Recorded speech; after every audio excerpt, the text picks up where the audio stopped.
Noong bata pa ako, madalas sabihin ng nanay ko sa akin, dapat maging alerto ka kapag nakikisalamuha ka sa iba. Huwag kang hangal at sabihin lang kung anong maisip mo. Madali kang masasaktan at maluloko ng mga tao.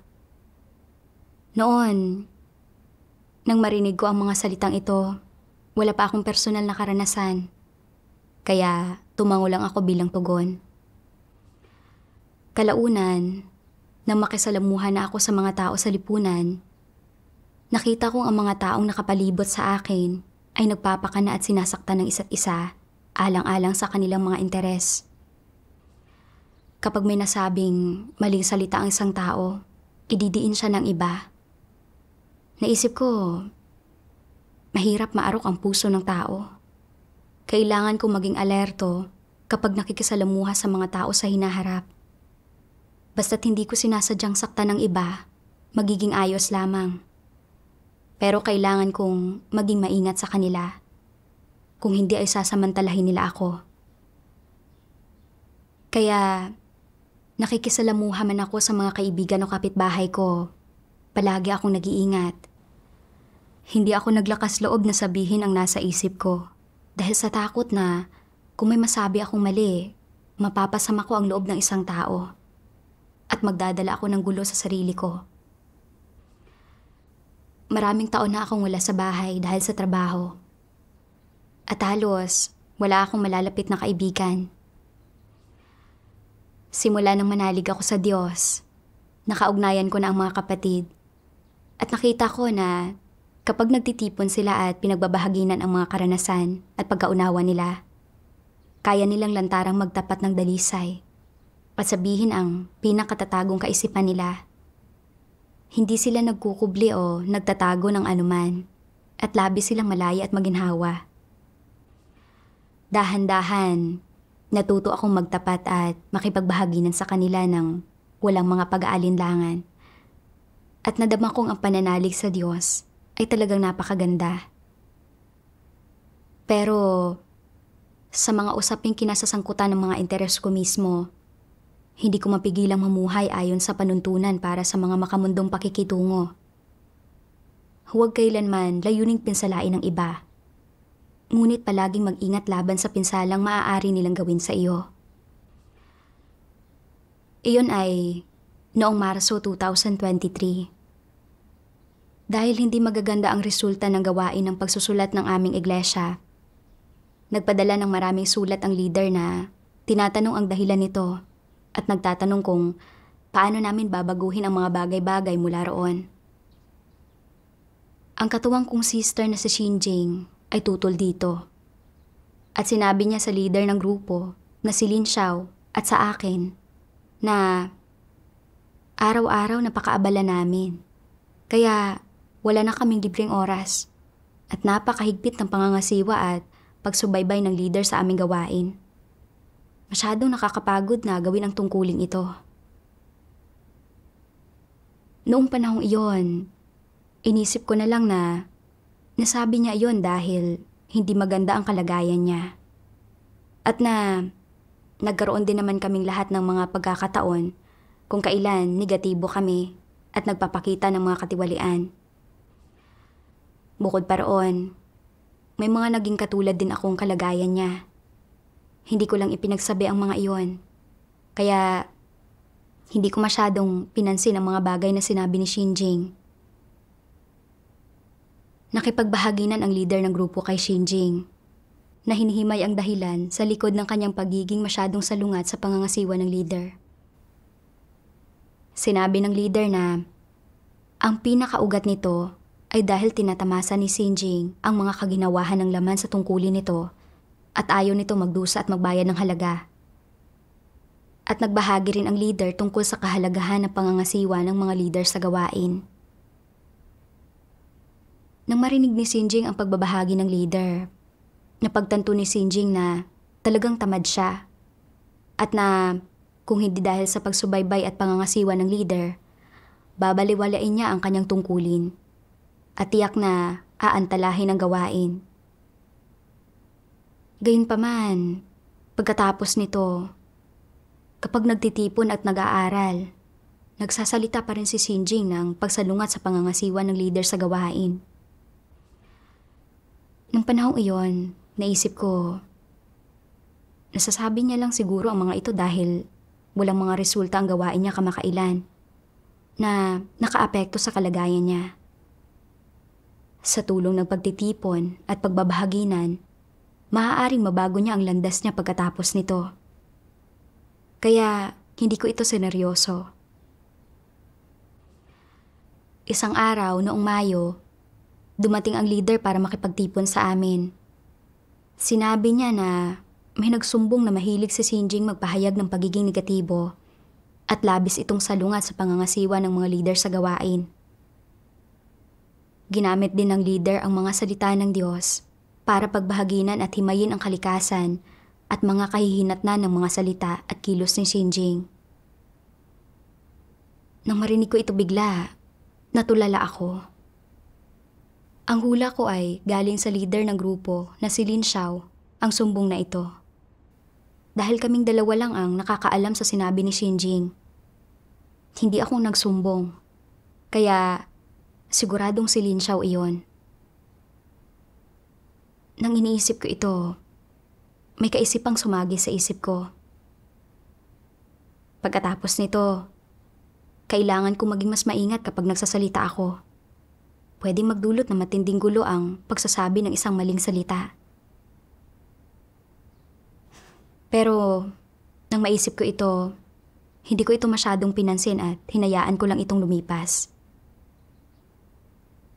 Pagkatapos ng mahigit 10 araw, nakita ng leader na ang saloobin ni Shinjing sa tungkulin nito ay hindi pa nagbago at tinanggal niya si Shinjing. Nang mabalitaan ko ito, nagulat ako.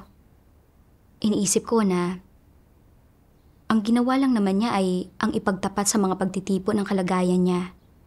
Pagkatapos ay itinuring na siyang naglalabas ng pagiging negatibo at tinanggal na. Kailangan ko nang maging mas maingat sa hinaharap kapag nagsasalita sa mga pagtitipon. Ayaw ko may masabing mali at matanggal. Kalaunan, sinabi sa akin ni Lin Xiao na siya ang nagsumbong sa problema ni Shinjing. Nagngingit-ngit ako sa galit at naisip ko, ito talaga ay halimbawa ng sa pagkilala sa isang tao, maaaring kilala mo ang kanyang mukha, ngunit hindi ang kanyang puso. Mukha naman siyang mabait sa panlabas, pero isinumbong niya ang mga problema ng isang tao ng patalikod. Kailangan ko mag-ingat sa kanya sa hinaharap. Hindi ako pwedeng maging hangal na lang at sabihin ang anumang nasa isip ko. Kalaunan, tinanong ni Lin Xiao ang dahilan kung bakit hindi magaganda ang resulta ng gawain ko kamakailan at kung ano ang plano ko sa paglilinang sa mga tao. Alam kong hindi ko maayos na nagampanan ang gawaing ito. Gayunpaman, natakot ako na kung sasabihin ko ito, magsusumbong siya laban sa akin ng patalikod at pagkatapos ay tatanggalin ako ng leader. Mapapahiya ako. Gaya nga ng mga kasabihan na palaging mag-ingat laban sa pinsalang maaari nilang gawin sa iyo at ang taong maraming sinasabi ay madalas na nagkakamali. Dapat, ilang simpleng salita lang ang sabihin ko tungkol sa sitwasyon ng gawain at huwag nang magdetalye. Nang maisip ko ito, naging malamig ang pagtrato ko sa tanong ni Lin Xiao. At pakiramdam niya ay nalimitahan ko siya. At hindi na siya naglakas loob na magtanong sa gawain ko. Nasaktan din ako nito. At gusto kong magtapat sa kanya at pag-usapan ang kalagayan ko. Gayunpaman, naalala ko kung paanong kamakailan lang nang sinabi ni Shinjing ang kalagayan niya at sinabi ang lahat. Isinumbong siya ni Lin Xiao sa leader ng walang sabi-sabi. At dahil doon, tinanggal si Shinjing. Kung sinabi ko kay Lin Xiao na masama ang kalagayan ko at ang tungkol sa hadlang sa pagitan namin, at pagkatapos ay isinumbong niya ako sa leader at natanggal ako, anong gagawin ko? Hindi. Hindi ko kayang gawin iyon. Hindi ko pwedeng ipaalam sa kanya ang totoong kalagayan ko. Kailangan ko magsalita ng mas maingat. Hindi ko pwedeng basta na lang sabihin ang lahat. Noong panahong iyon, asiwa na kami sa isa't isa. At para bang hindi kami magkakilala. Pakiramdam niya ay napipigilan ko siya at hindi siya naglakas loob na tingnan ang gawain ko. Isang araw, nalaman ng leader ang sitwasyon ng gawain at tinanong niya ako kung ano ang kalagayan ko ng panahong iyon. Naisip ko, pagkatapos tanggalin si Shinjing, ang lahat ng gawain ng pagsusulat ay biglang ibinigay sa akin. At masyado na akong napapagod. Saka, hindi ko pa rin nalulutas ang hadlang sa pagitan namin ni Lin Xiao. Masyado akong sinasakal ng lahat ng ito. Napakiramdam ko ay hindi na ako makahinga. Gusto ko talagang magtapat sa leader at talakayin ito. Pero mas pinag-isipan ko pa ito. Iniisip ko na leader siya. Kung sasabihin ko sa kanya ang lahat ng ito at nalaman niya ang totoong kalagayan ko, hindi ba niya sasabihin hindi ko hinahangad ang katotohanan at hindi ako natututo ng mga aral kapag may nangyayari sa akin at pagkatapos ay tatanggalin ako? Kaya hindi ko sinabi sa leader ang kalagayan ko. Dahil nag-iingat ako sa iba, hindi ako naglakas loob na magsabi ng tapat at napapagod ako sa aking tungkulin. Gusto kong tumakas mula sa kapaligirang ito at ayaw kong gawin ang tungkuling ito. Dahil nahihirapan ako sa gawain at may mga pader sa pagitan ko at ng iba, nagdurusa ako at nasasaktan at namumuhay ako sa malungkot na kalagayan. Isang araw, nabasa ko ang isang sipi ng mga salita ng Diyos. At sa huli, ay nagkamit ako ng kaunting pagkaunawa tungkol sa kalagayan ko. Sabi ng makapangyarihang Diyos, ang isang tao ay hindi dapat magtangkang pinsalain ang iba, ngunit dapat palagi siyang mag-ingat laban sa pinsalang maaaring gawin ng iba sa kanya. At sa pagguhit ng isang tigre, ipinapakita mo ang balat nito, ngunit hindi ang mga buto nito. Sa pagkilala sa isang tao, maaaring kilala mo ang kanyang mukha, ngunit hindi ang kanyang puso. Ang mga pinakabatayang prinsipyo ng pagharap sa mundo na ikinikintal sa iyo ng mga magulang, at ito rin ang pinakapundamental na pamantayan sa pagtingin sa mga tao at pag-iingat laban sa kanila. Ang pangunahing pakay ng mga magulang ay ang protektahan ka at tulungan kang protektahan ang iyong sarili.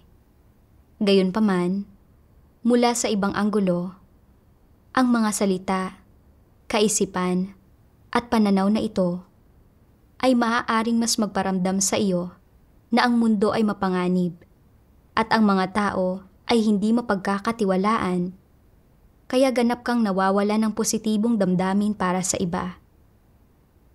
Ngunit paano mo ba talaga magagawang kilatisin ang mga tao at tingnan ang iba?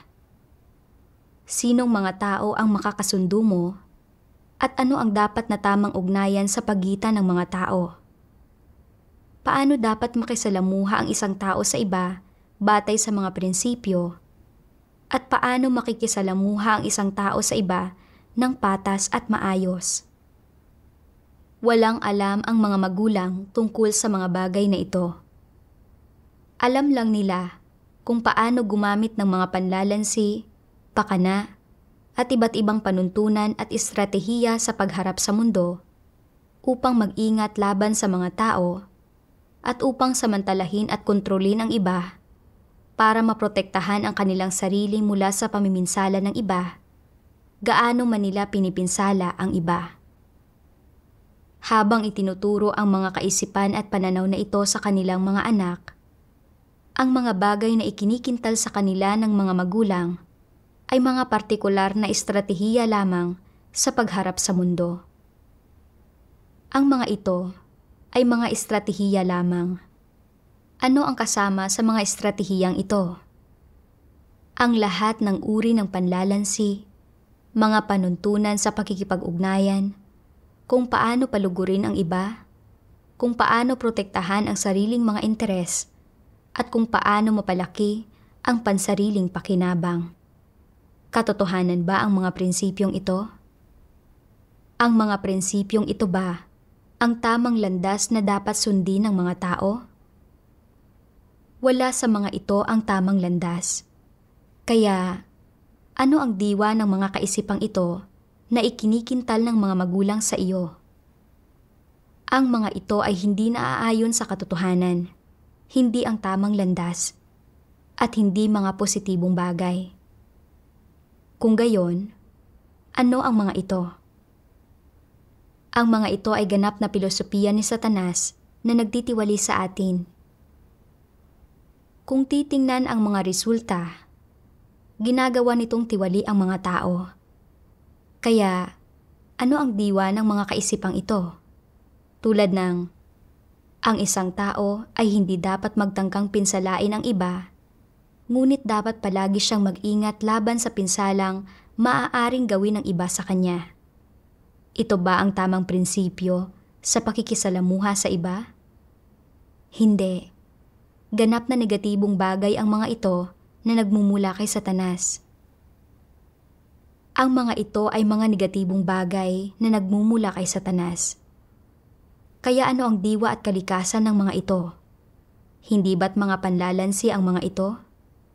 Hindi ba't mga estratehiya ang mga ito?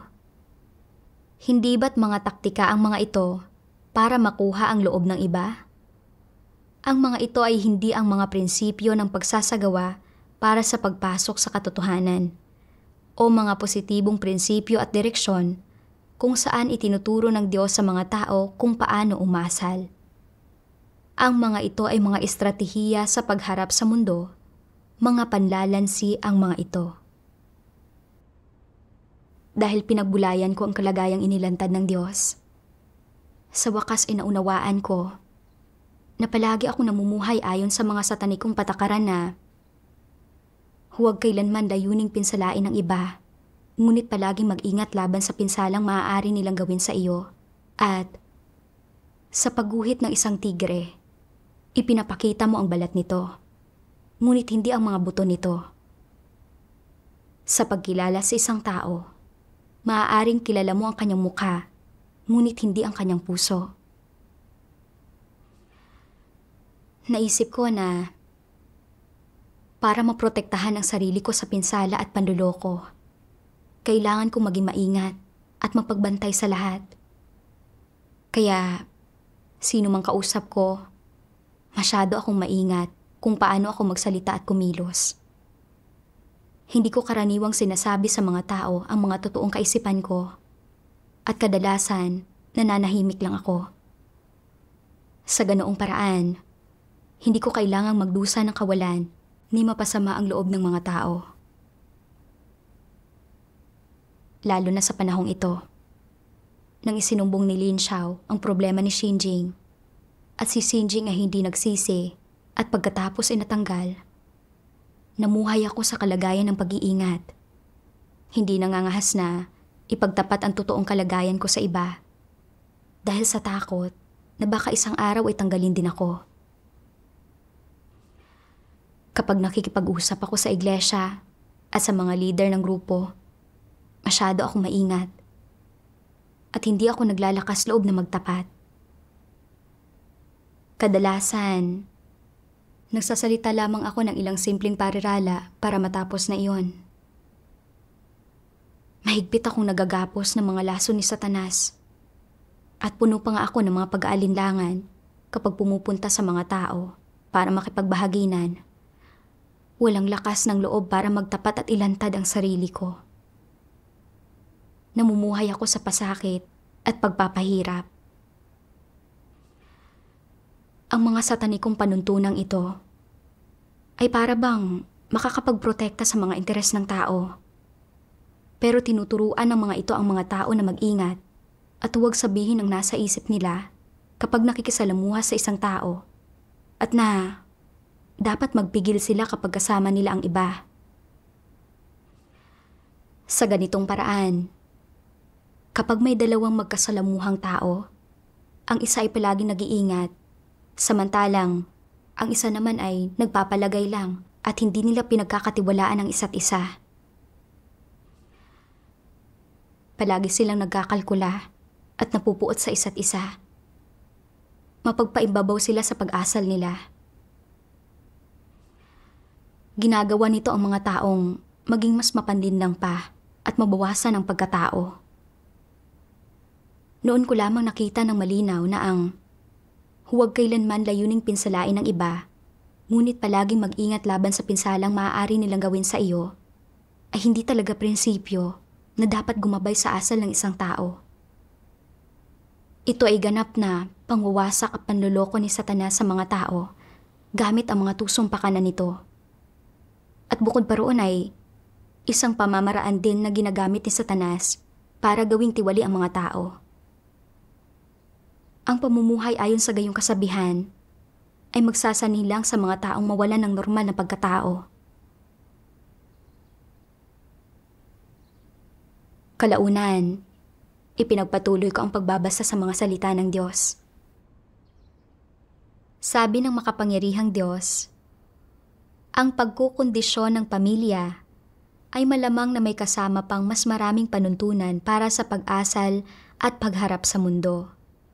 Halimbawa, kadalasang sinasabi ng mga magulang, ang isang tao ay hindi dapat magtangkang pinsalain ang iba. Ngunit dapat palagi siyang mag-ingat laban sa pinsalang maaaring gawin ng iba sa kanya. Masyado kang hangal at madaling lokohin. Ang mga kaisipang ikinikintan nila sa iyo ay nagiging mga prinsipyo at batayan sa kung paano ka humarap sa mundo. Kapag nakikisalamuha ka sa iyong mga kaklase, kasamahan, katuwang sa trabaho, superior, at sa bawat uri ng tao sa lipunan, mga tao mula sa iba't ibang antas ng pamumuhay, ang mga kaisipang ito na ikinintal ng iyong mga magulang ay nagiging iyong pangunahing bertud at prinsipyo sa tuwing pinangangasiwaan mo ang mga bagay na may kinalaman sa interpersonal na relasyon. Anong prinsipyo ito? Ito ay, hindi kita pipinsalain, pero kailangan kong maging maingat laban sa iyo sa lahat ng oras para hindi mo ako malinlang o madaya, para maiwasan kong masangkot sa gulo o mga demanda, para hindi bumagsak ang kayamanan ng aking pamilya at hindi masira ang aking mga kapamilya, at para hindi ako humantong sa bilangguan. Sa pamumuhay sa ilalim ng kontrol ng gayong mga kaisipan at pananaw, sa pamumuhay sa gitna ng grupong panlipunang ito nang may ganoong saloobin sa pagharap sa mundo, mas malulugmok ka lang sa depresyon, mas mahahapo, pagod na pagod ang isip at katawan. Kasunod nito, mas lalabanan at tututulan mo ang mundo at sangkatauhang ito, lalong kasusuklaman ang mga ito. Habang kinasusuklaman ang iba, nagsisimula ring manliit ang tingin mo sa iyong sarili. Pakiramdam mo ay hindi ka namumuhay sa paraang katulad ng sa isang tao, kundi sa halip, nakakapagod at nakapanlulumo ang buhay mo. Upang maiwasang mapinsala ng iba, kailangan mong palaging mag-ingat, gumagawa at nagsasabi ng mga bagay na labag sa iyong kalooban. Sa paghahangad na protektahan ang sarili mong mga interes at personal na kaligtasan, nagsusuot ka ng pekeng maskara sa bawat aspekto ng iyong buhay at ikaw ay nagbabalat kayo. Hindi kailanman naglalakas loob na magsalita ng katotohanan. Sa sitwasyong ito, sa ganitong mga kondisyon ng pag-iral, hindi makakahanap ng ginhawa o kalayaan ang kaloob-looban mo. Madalas kang nangangailangan ng isang taong hindi magpapahamak sa iyo, at hindi kailanman makasasama sa iyong mga interes.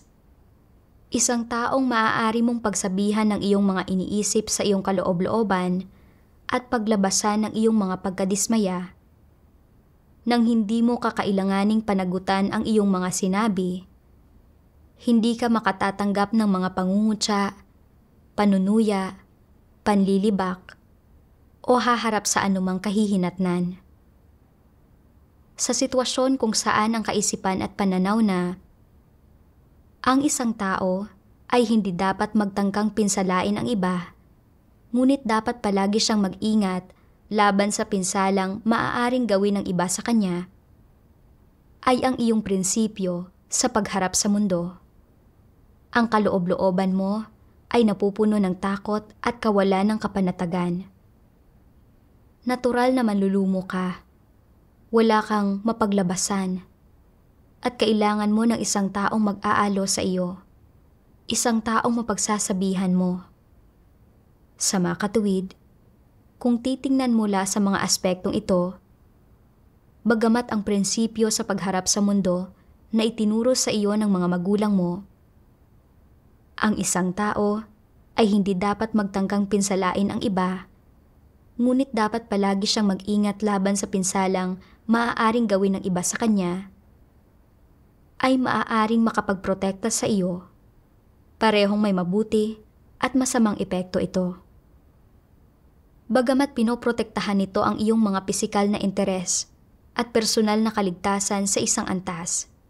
Dahil dito, ikaw ay nanlulumo at nagiging miserable. Wala kang mapaglabasan at mas lalo pang ang nagiging dismayado sa mundo at sangkatauhang ito. Kasabay nito, sa kaloob-looban mo, unti-unti ka na ring nayayamot na naipanganak ka sa isang napakasamang panahon, kasama ng napakasamang grupo ng mga tao. Hindi mo maintindihan kung bakit kailangang mabuhay ng mga tao, kung bakit sobrang nakakapagod ang buhay, kung bakit kailangan nilang magsuot ng maskara at magbalat kayo saan man sila magpunta, o kung bakit dapat palagi kang mag-ingat laban sa iba, alang-alang sa sarili mong mga interes. Nais mong sabihin ang totoo, pero hindi mo magawa dahil sa mga kahihinatnan.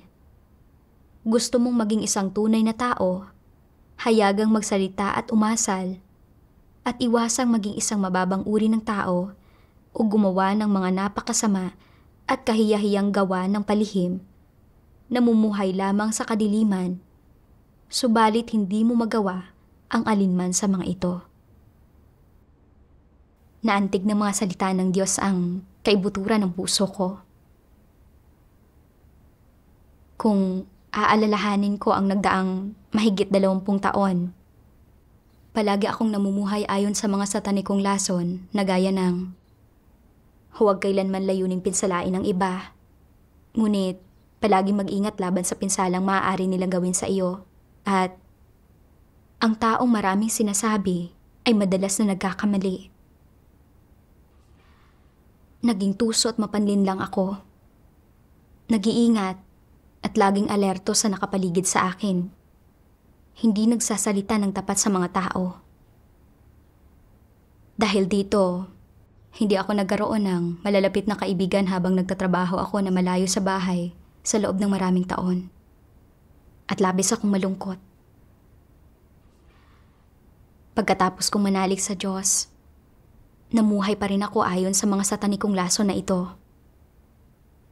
Nang isumbong ni Lin Xiao ang problema ni Xinjing, nagsusumbong lang naman talaga siya ng katunayan, at ito ay para maprotektahan ang gawain ng iglesia. Naaayon ito sa layunin ng Diyos.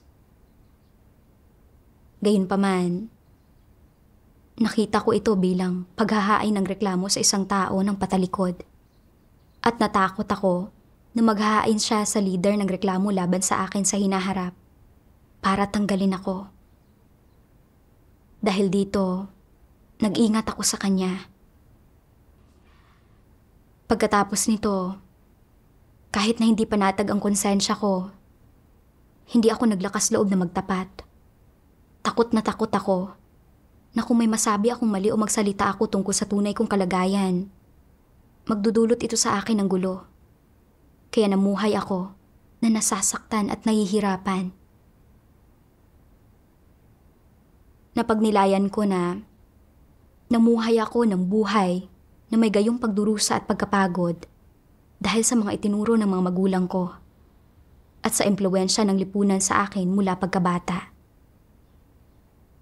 Ginawa akong tuso at mapanlinlang ng mga satanikong laso na ito. At hindi ko kaya makisalamuhan ng normal sa mga tao. Kung nalutas ko ng mas maaga ang problemang ito, hindi sana ako nakapagdulot ng pinsala sa iglesia o nalimitahan si Lin Xiao. Dahil napagtanto ko ito, sising-sisi ako. Nagpasya akong makipagtulungan ng matiwasay sa mga kapatid sa paggawa ng aking tungkulin mula noon at maging dalisay at bukas na tao. Kalaunan, binasa ko pa ang mga salita ng Diyos. Hindi naniniwala ang ilang tao na kayang tratuhin ng patas ng sambahayan ng Diyos ang mga tao. Hindi sila naniniwala na naghahari ang Diyos sa kanyang sambahayan at na naghahari doon ang katotohanan. Naniniwala sila na anumang tungkulin ang ginagampanan ng isang tao, kung magkakaroon ng problema roon, haharapin kaagad ng sambahayan ng Diyos ang taong iyon, tatanggalin ang kanyang karapatang gampanan ang tungkuling iyon, ititiwalag siya o paaalisin pa nga siya sa iglesia. Ganoon ba talaga iyon? Siguradong hindi. Pinakikitunguhan ng sambahayan ng Diyos ang bawat tao ayon sa mga katotohanang prinsipyo. Ang Diyos ay matuwid sa kanyang pagtrato sa bawat tao. Hindi lamang niya tinitingnan kung paano kumilos ang isang tao sa isang pagkakataon.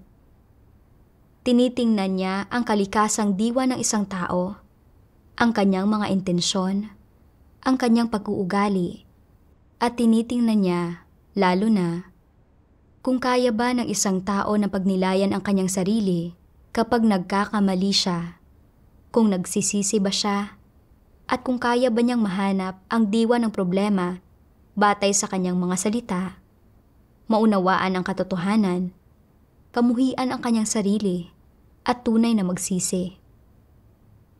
Sabihin mo sa akin, kung nakagawa ng pagkakamali ang isang tao, ngunit kaya niyang tunay na makaunawa at handa siyang magsisi, hindi ba't bibigyan siya ng pagkakataon ng sambahayan ng Diyos? Habang papatapos na ang 6,000 taong plano ng pamamahala ng Diyos, napakaraming tungkuling kailangang gampanan. Pero kung wala kang konsiyensya o katwiran, at pabaya ka sa iyong nararapat na gawain, kung nagkaroon ka ng pagkakataong gampanan ng isang tungkulin, ngunit hindi alam kung paano iyon pahahalagahan, hindi hinahangad ang katotohanan kahit paano, hinahayaang makalampas ang pinakamagandang pagkakataon, kung gayon ay malalantad ka.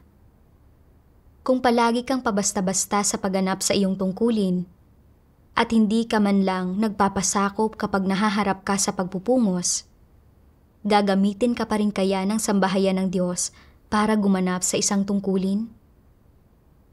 Sa sambahayan ng Diyos, ang katotohanan ang naghahari, hindi si Satanas. Ang Diyos ang may huling pasya sa lahat ng bagay. Siya ang gumagawa ng gawain ng pagliligtas sa tao. Siya ang may kataas-taasang kapangyarihan sa lahat ng bagay. Hindi mo kailangang suriin kung ano ang tama at mali. Kailangan mo lang makinig at magpasakop. Kapag nahaharap ka sa pagpupungos, dapat mong tanggapin ang katotohanan at magawang itama ang iyong mga pagkakamali. Kung gagawin mo ito, hindi aalisin sa iyo ng sambahayan ng Diyos ang iyong karapatang gampanan ang isang tungkulin. Kung natatakot ka palagi na matiwalag, laging nagdadahilan, lagi mong pinangangatwiranan ang sarili mo, problema iyan. Kung hinahayaan mong makita ng iba na hindi mo tinatanggap ang katotohanan kahit katiting at na hindi ka tinatabla ng katwiran, may problema ka. Magiging obligado ang iglesia na harapin ka.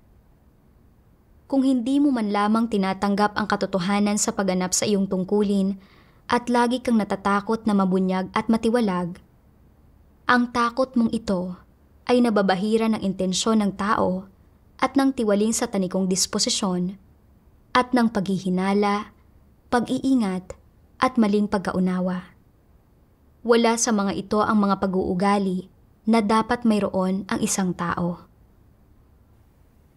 Mula sa mga salita ng Diyos, naunawaan ko na takot akong matanggal dahil hindi ko alam ang matuwid na disposisyon ng Diyos o nauunawaan ang mga prinsipyo ng sambahayan ng Diyos sa pagtatanggal sa mga tao.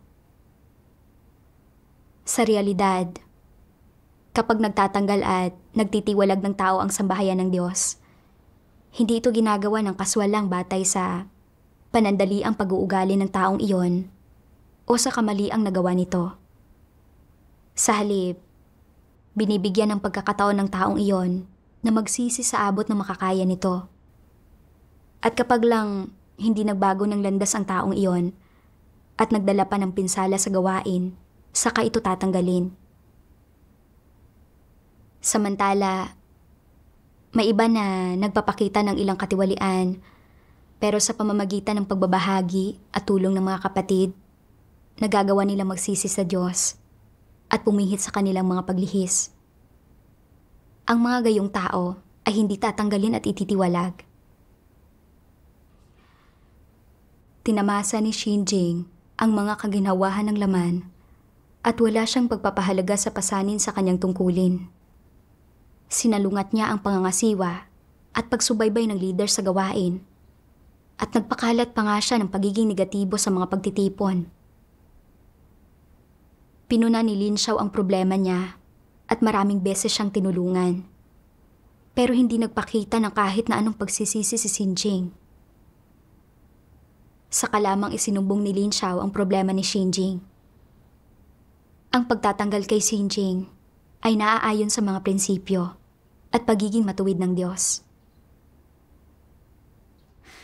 Pero hindi ko siya nakilatis at hindi ko rin alam ang matuwid na disposisyon ng Diyos at namuhay ako sa kalagayan ng pag-iingat at maling pagkaunawa. Akala ko ay may kalagayan din ako ng pagsalungat sa pangangasiwa ng leader. Kaya nag-alala ako na kung sasabihin ko ang totoo kong kalagayan ay tatanggalin ako.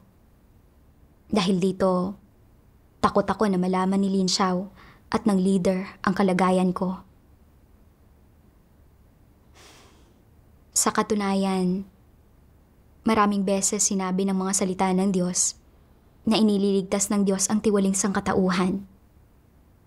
Normal na nagpapakita ng mga katiwalian at may mga paglihis sa kanilang gawain ng mga tao. Ang mahalaga ay kung kaya ba nilang magnilay at magsisi sa Diyos o hindi.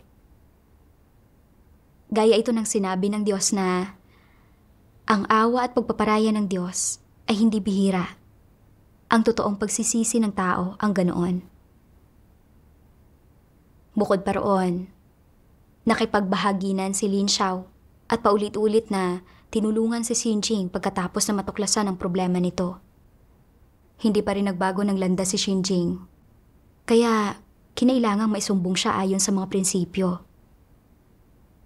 Ito ang responsibilidad na dapat tuparin ng bawat hinirang na tao ng Diyos at ginagawa ito para protektahan ang gawain ng iglesia.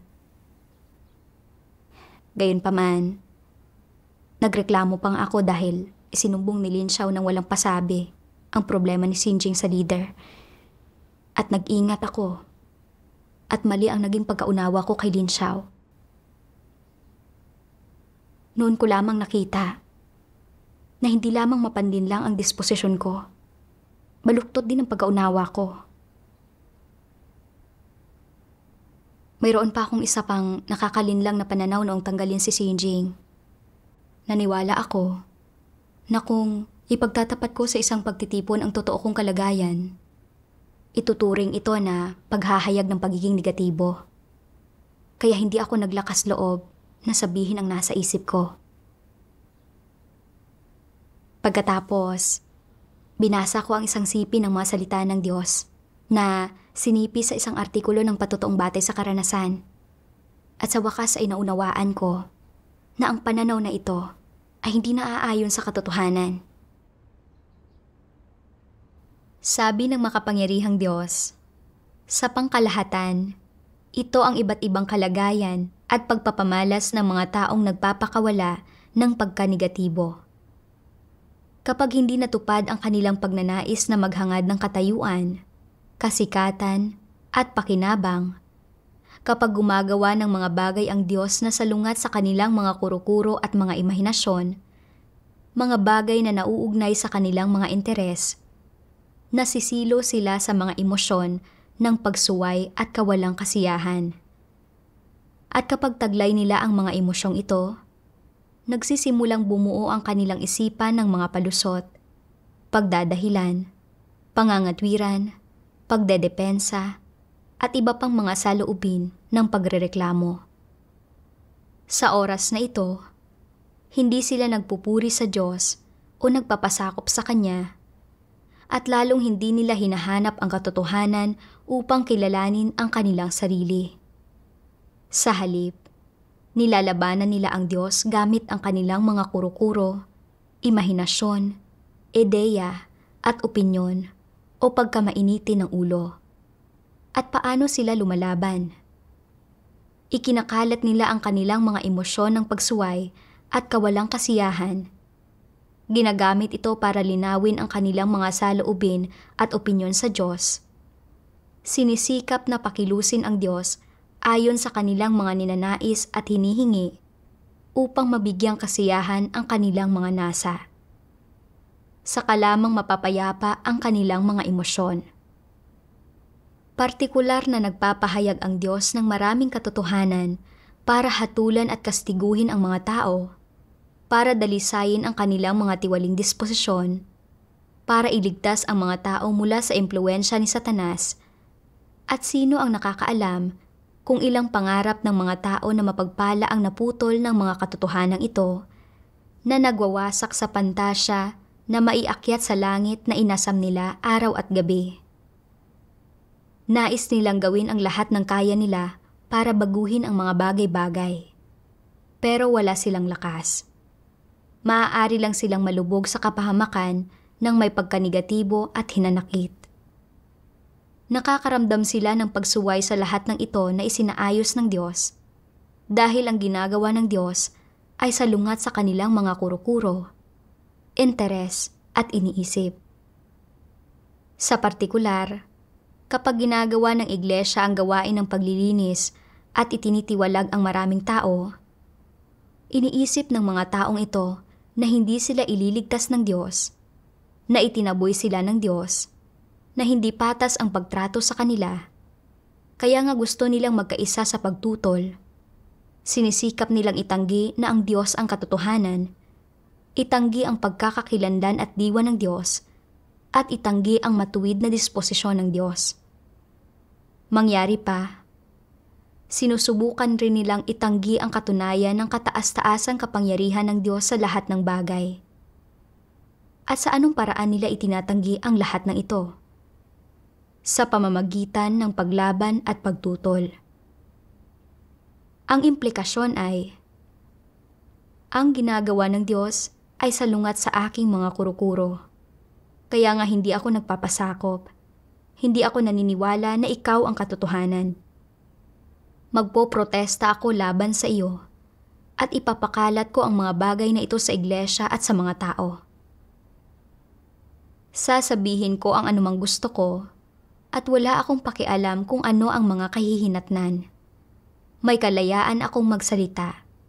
Hindi mo ako mapapatahimik. Sasabihin ko ang gusto ko. Ano ang magagawa mo? Kapag ipinipilit ng mga taong ito na ipagkalat ang kanilang mga maling ideya at pananaw, sariling pagkaunawa ba nila ang pinag-uusapan nila? Katotohanan ba ang ibinabahagi nila? Talagang hindi. Nagpapakalat sila ng pagkanegatibo, nagpaparami ng maling pananampalataya at maling paniniwala. Hindi nila sinisikap na alamin o ilantad ang sarili nilang katiwalian o ilantad ang mga bagay na nagawa nila na salungat sa katotohanan, ni hindi nila inilalantad ang mga pagkakamaling nagawa nila. Sa halip, ginagawa nila ang makakaya nila para pangatwiranan at ipagtanggol ang kanilang mga pagkakamali upang patunayan na tama sila. At kasabay nito, ay gumagawa rin sila ng mga katawa-tawang panghuhusga at ipinagkakalat ang mga salungat at baluktot na pananaw, gayon din ang mga baliko at maling doktrina at maling pananampalataya. Ang epekto sa mga taong hinirang ng Diyos sa iglesia ay ang ilihis at gambalain sila. Maaari pa nga nitong ilubog ang ilang tao sa pagganegatibo at pagkalito, na pawang masasamang epekto at kaguluhan na sanhi ng mga taong nagpapakawala ng pagkanegatibo. Mula sa mga salita ng Diyos, naunawaan ko na ang mga taong nagpapahayag ng pagiging negatibo, kapag may nangyaring hindi nila gusto o sangkot ang reputasyon, katayuan, at mga interes ng laman nila, hindi nila hinahanap ang katotohanan o sinusubukang pagnilayan ang layunin ng Diyos. Sa halip, nagkakaroon sila ng damdamin ng pagsuway, pagkadismaya at pagsalungat. Ipinagkakalat nila ang kanilang mga kuro-kuro at imahinasyon o mga nakakalinlang na pananaw. Ito ang ibig sabihin ng pagpapahayag ng pagiging negatibo. Kapag ang isang taong tunay na nananampalataya sa Diyos ay nahaharap sa isang bagay na hindi niya gusto, kahit na magpakita siya ng mga tiwaling disposisyon at may mga kuro-kuro at maling pag-aunawa siya, mayroon siyang may takot sa Diyos na puso at kaya niyang hanapin ang katotohanan at hindi magsalita ng walang ingat tungkol sa mga usaping hindi niya nauunawaan. Kung ipinagtatapat niya sa mga kapatid ang kanyang kalagayan, ang layunin niya ay ang hanapin ang katotohanan, lutasin ang kanyang mga katiwalian, at kamtin ang tunay na pagsisisi at pagbabago. Samantala, ang mga taong naglalabas ng pagiging negatibo at nagkakalat ng kurukuro ay mukhang ipinagtatapat ang kalagayan nila sa panlabas, pero hindi nila ito ginagawa para hanapin ang katotohanan at lutasin ang mga problema nila. Sa halip ay ginagamit nila ang pagtatapat ng kanilang kalagayan bilang paraan para ipahayag ang kanilang pagsuway at pagkadismaya. Sa mga taong hindi naunawaan kung ano talaga ang nangyayari sa mga bagay-bagay o hindi nauunawaan ang katotohanan, madaling mailigaw ng mga ito, kumampi sa panig nila at bumuo ng mga kurukuro at maling pagkaunawa sa Diyos o sa gawain ng sambahayan ng Diyos. Nakita ni Sinjing na mahigpit ang pagsubaybay ng leader sa gawain, na nangangahulugang dapat magdusa at magbayad ng halaga ang laman niya. Kaya umayaw na siya. Paulit-ulit siyang nagpakalat ng mga kurukuro at nagpahayag sa mga pagtitipon ng pagkadismaya niya. Nakipagbahaginan sa kanya si Lin Xiao at maraming beses siya nitong tinulungan. Pero hindi siya kailanman nagbago ng landas. Nang ipagtapat niya ang kanyang kalagayan, hindi ito para hanapin ang katotohanan, ulutasin ang mga problema niya. Ipinapahayag lang niya ang pagkadismaya niya sa mga leader at manggagawa. Mula sa mga pag-uugaling ito, makikita na nagpapahayag si Sinjing ng pagiging negatibo. Samantala, mali kong naunawaan na ang paglalahad ko sa mga pagtitipon ng aking tiwaling kalagayan ay nangangahulugang nagpapahayag ako ng pagiging negatibo. Kaya hindi ako naglakas loob na sabihin ang nasa isip ko. Talagang napakabaluktot ng pag-aunawa ko. Dahil napagtanto ko ito, may pagsisisi akong nanalangin sa Diyos. Diyos ko, maraming taon na akong nananalig sa iyo. Pero nang may mangyari sa akin, hindi ko hinanap ang katotohanan. Sa halip, namuhay ako sa kalagayan ng panlilindang, paghihinala, at pag-iingat sa iba. Diyos ko, gabayan mo akong matagpuan ng tamang landas para magsagawa at lumabas sa mga maling pananaw na ito. Kalaunan, noong hinahanap ko kung paano lutasin ang problema ko, nabasa ko ang siping ito ng mga salita ng Diyos. Madalas na sinasabi sa iyo ng iyong pamilya, ang isang tao ay hindi dapat magtangkang pinsalain ng iba, ngunit dapat palagi siyang mag-ingat laban sa pinsalang maaaring gawin ng iba sa kanya. Sa katunayan, ang pagsasagawa ng pagbitiw sa kaisipang ito ay simple lang. Kumilos lamang ayon sa mga prinsipyong sinasabi ng Diyos sa mga tao. Ang mga prinsipyong sinasabi ng Diyos sa mga tao. Medyo malawak ang pariralang ito. Paano ito partikular na isinasagawa? Hindi mo kailangang suriin kung mayroon kang intensyong pinsalain ang iba. Hindi mo rin kailangang maging mapagbantay laban sa iba. Kaya, ano ang dapat mong gawin?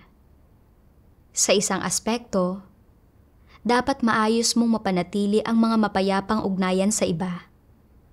Sa isa pang aspekto, kapag nakikitungo sa iba't ibang tao, dapat mong gamitin ang mga salita ng Diyos bilang batayan at ang katotohanan bilang isang pamantayan upang makilala kung anong uri sila ng tao at pagkatapos ay tratuhin sila batay sa mga kaukulang prinsipyo.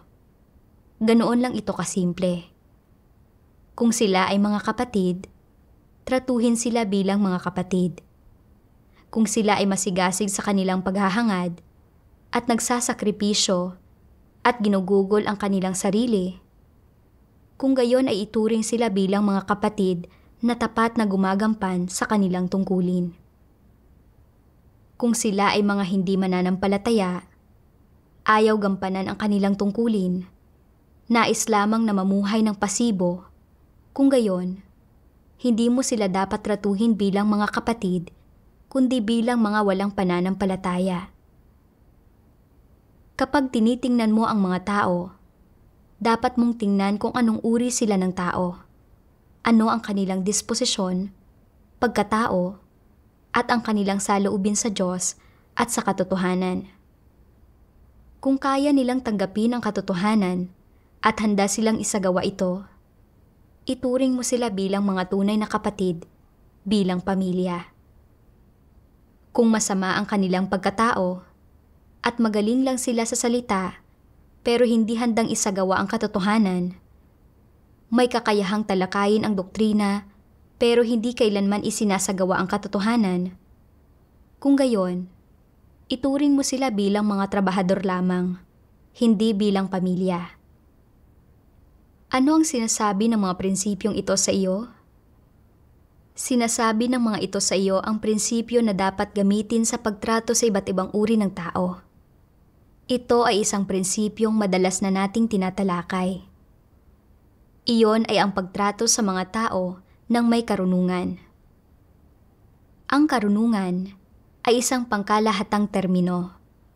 Ngunit sa partikular, nangangahulugan ito ng pagkakaroon ng mga malinaw na pamamaraan at prinsipyo sa pakikitungo sa iba't ibang uri ng tao.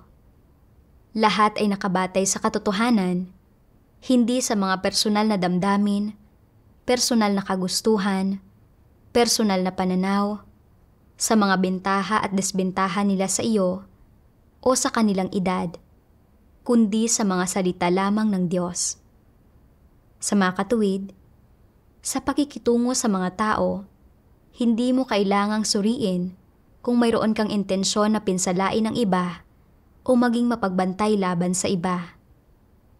Kung tinatrato mo ang mga tao ng may mga prinsipyo at pamamaraang ibinigay sa iyo ng Diyos, maiiwasan ang lahat ng tukso at hindi ka mahuhulog sa anumang tukso o alitan. Ganito ito kasimple. Mula sa mga salita ng Diyos, Natagpuan ko ang isang landas sa pagsasagawa. Dapat munang kilatisin ng isang tao ang iba't ibang uri ng tao batay sa mga katotohanang prinsipyo. Kung tapat na nananampalataya sa Diyos at nagmamahal sa katotohanan ng isang tao, dapat siyang ituring bilang isang kapatid at pwedeng dalisay na magtapat ang isang tao sa kanya. Ang leader at si Lin Xiao ay parehong sister na tapat na nananampalataya sa Diyos at naghahangad sa katotohanan. Sila ang nangangasiwa sa gawain namin. At kung may problema o kung nahirapan ako sa gawain, o kung may nabuong hadlang sa pagitan namin, dapat akong dalisay na magtapat sa kanila. Maghanap ng pagbabahagi. Sa ganitong paraan, maaarok nila ang kalagayan ko at agad ako matutulungan na lutasin ito na kapakipakinabang sa buhay pagpasok ko, pati na rin sa gawain ng iglesia. Sa kabaligtaran, kung hindi ako magtatapat kailanman, laging mamumuhay sa maling kalagayan, hindi lamang magdurusa ng kawalan ang buhay ko, maaantala ko pa ang gawain. Ngayong naunawaan ko na ang layunin ng Diyos at ang kanyang mga hinihingi. Kapag nakikisalamuha ako sa mga kapatid mula ngayon, kailangan ko maging tapat, dalisay, at bukas. Kalaunan, isang sister na nagangalang Surey ang naatasang pangasiwaan ng gawain namin. Noong panahong iyon, hindi magaganda ang resulta ng gawain ko at medyo negatibo ang kalagayan ko. Nang makipagdipon sa amin si Surey, kinamusta niya ang kalagayan ko at ang nangyayari sa gawain ko kumakailan. Naisip ko, ang kalagayan ko ay hindi pa ganap na nagbago at may ilan pa ring paglihis sa gawain ko. Kung sasabihin ko ang totoo kong kalagayan, isusumbong kaya ni Surey sa leader ang problema ko at tatanggalin ako. Ayaw kong sabihin ang totoo kong kalagayan. Gayunpaman, naisip ko na kung hindi ko sasabihin ang problemang ito, hindi ito malulutas. Talagang naguguluhan ako. Pagkatapos, tinanong ni Surey ang sister na katuwang ko tungkol sa kalagayan nito kamakailan. At nakita kong nagawa nitong sabihin ang lahat ng dalisay. Talagang nainggit ako rito. Naisip ko, bakit hindi ako naglalakas loob na magtapat? Pagkatapos noon, nabasa ko ang mga salita ng Diyos na nagsasabing, "Ano man ang kaisipan, kung mali at sumasalungat ito sa katotohanan, ang tanging tamang landas na dapat mong piliin ay ang bitiwan ito. Ang tumpak na pagsasagawa ng pagbitiw ay ganito. Ang pamantayan o batayan ng iyong pagtingin, paggawa o pangangasiwa sa bagay na ito ay hindi na dapat ang mga maling kaisipang ikinintal ng iyong pamilya, kundi dapat ay batay na sa mga salita ng Diyos. Bagamat maaaring hingi ng prosesong ito na magbayad ka ng kaunting halaga, napakiramdam mo ay kumikilos ka ng labag sa iyong kalooban, na napapahiya ka, at maaaring magresulta pa nga ng kawalan sa iyong mga interes sa laman, anuman ang kinakaharap mo, dapat patuloy mong iayon ang iyong pagsasagawa sa mga salita ng Diyos at sa mga prinsipyong sinasabi niya sa iyo at hindi ka dapat sumuko. Tiyak na magiging mahirap ang proseso ng pagbabagong ito. Hindi ito magiging madali. Bakit hindi ito magiging madali? Ito ay isang paligsahan sa pagitan ng mga negatibo at positibong bagay. Isang paligsahan sa pagitan ng masasamang kaisipan mula kay Satanas at sa katotohanan. At isang paligsahan din sa pagitan ng iyong kagustuhan at pagnanais na tanggapin ang katotohanan at mga positibong bagay laban sa mga maling kaisipan at pananaw sa iyong puso. Dahil mayroong isang paligsahan, maaaring magdusa ang isang tao at dapat siyang magbayad ng halaga. Ito ang dapat mong gawin. Ang mga salita ng Diyos ay nagbigay ng lakas ng loob sa akin para isagawa ang katotohanan. Kung gusto kong bitiwan ang mga nakalilin lang na kaisipan at pananaw na ito, kailangan kong maghimagsik laban sa laman ko, abandonahin ang mga interes ko, at magsagawa ayon sa mga katotohanang prinsipyo. Si Surrey ang tagapangasiwa sa gawain ko. Dapat kong ipagtapat sa kanya ang totoo kong kalagayan at ang mga paglihis sa gawain ko. Kung mapaninlang pa rin ako, nanluloko, at nag-iingat sa kanya, hindi malulutas agad ang mga problema ko. At hindi ko magagawang itama agad ang mga paglihis sa gawain ko.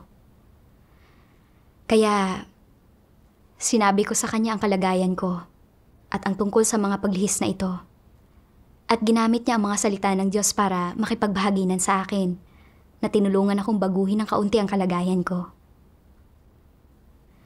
Dahil sa karanasang ito, personal kong naunawaan na kapag namumuhay ang isang tao ayon sa mga nakalilin lang na kaisipan at pananaw ni Satanas, bukod sa hindi iyon nagdadala ng mga pakinabang sa kanya, nagdudulot pa ito sa kanya na mamuhay ng walang normal na pagkatao. Kapag lamang isang tao ay tinitingnan ang mga tao at bagay-bagay, umaasal at kumikilos batay sa mga salita ng Diyos, sa kanya matatagpuan ang kapayapaan ng isip at kalayaan ng puso. Salamat sa Diyos.